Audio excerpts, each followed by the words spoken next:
There's an interesting case making its way to the Supreme Court. It's called Harris versus Quinn. Quinn being the governor of the state of Illinois, Harris being the plaintiff, a home health care worker. And it appears on the surface that the essence of this case is that,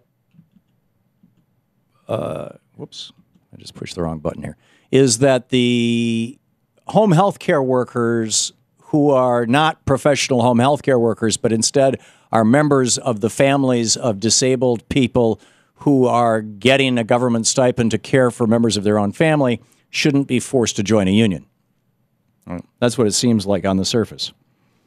But this is really, underneath it all, this is an expansion of the right to free ride, the so-called right to work for less, which has been put into law now by 24 states, enabled by the Taft-Hartley Act back in 1947, passed over 3 vetoes by Harry Truman.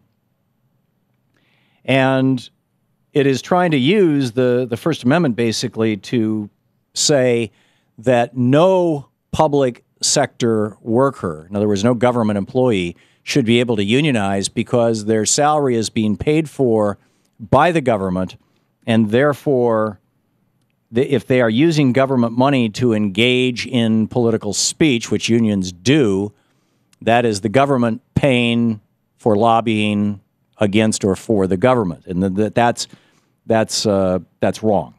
This is the kill shot. This is how we take down all the public sector unions. Ultimately, that's the end game here, and this is not just the first step in this. This is a fairly advanced step in this. SEIU, Service Employees International Union, Healthcare Illinois, has more than 92,000 members. Wages used to be $3.35 an hour, in some cases $1 an hour. They're now $11.85 an hour, and they're going to rise to $13 an hour by the end of this year because of union involvement. But there are some who are very concerned about this and want to get the unions out of this business and, in fact, out of the government sector. Paul Kersey is with us. He's an attorney and Director of Labor Policy at the Illinois Policy Institute, a proud member of the American Legislative Exchange Council, ALEC. The website is illinoispolicy.org. Paul, welcome to the program. Paul? Thank you. Thank you. So your case, sir, you heard my presentation. You're counterfactual. Hello? It's locked up? I did pick up line 11. I'm sorry? Potted up. Yeah. Okay. Paul, your Skype has locked up, but your telephone is working, so if you could talk into the telephone, Okay.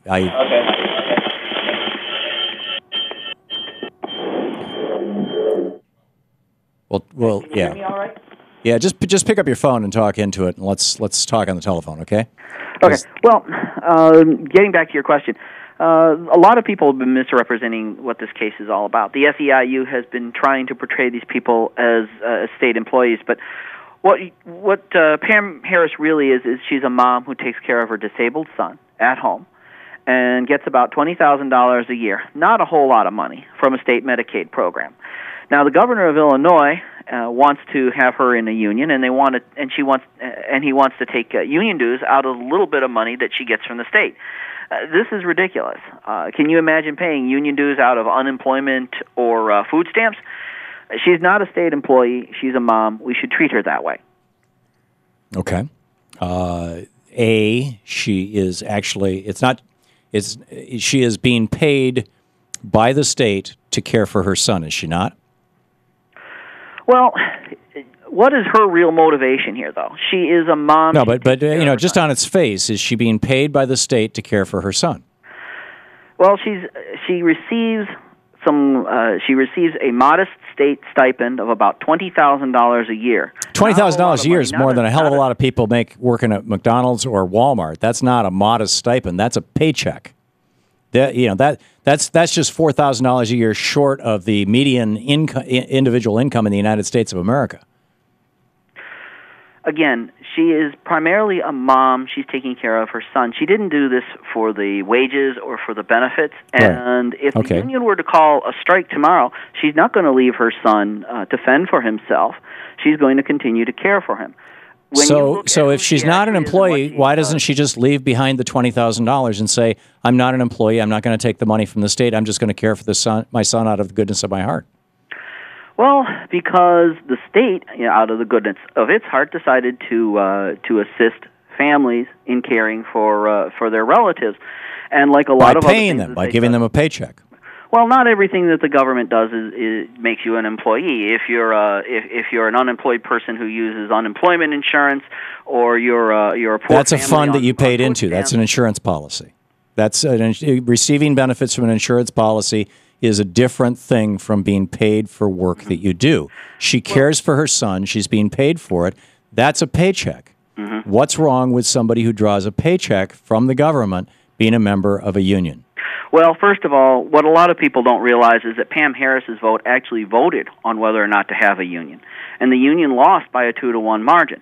There were 220 votes for Ask Me, 293 in favor of the SEIU, and 1,018 who voted for no union at all. Then there will be no union.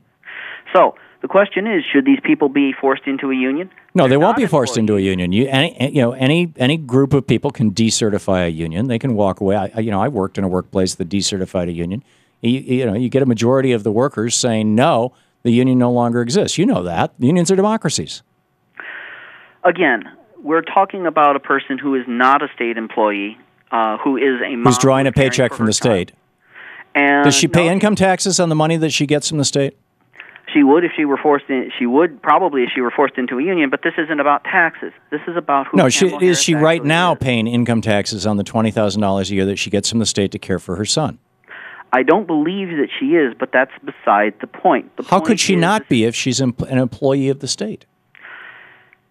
She is a mom who is caring for her son, who happens to participate in a state program that pays her a modest amount, $20,000 a year, not a lot of money, to assist her in caring for her son. Right, and without the union having been active in this arena for the last 15, 20 years, she, instead of $20,000 a year, she might be making $6,000 a year, which is really the goal of you guys and Alec and all the other billionaires who are trying to crush organized labor, is it not?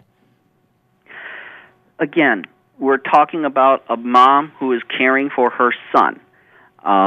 She's not in doing. I know you keep trying to focus on the micro, but isn't the macro here that the argument that y'all are going to make before the Supreme Court is that people who are receiving money from the government should not be able to unionize with government money?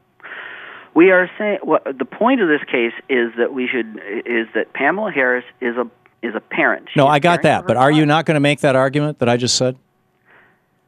We're making. We keep going around in circles here. You're not answering my question. Are you going to make the argument that government employees should not be able to unionize because they're paid with taxpayer money?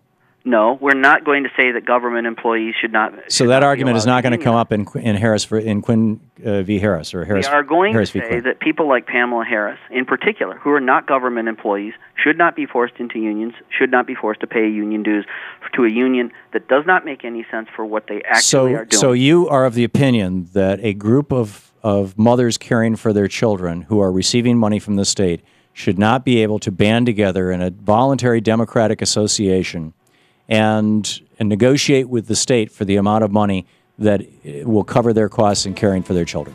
We are saying that a group of parents like Pamela Harris should not be forced into a union that they do not support, do not wish, and that does not make any sense for who they actually are and what they are actually trying to accomplish. Okay. Paul, you're a good spokesman for your cause.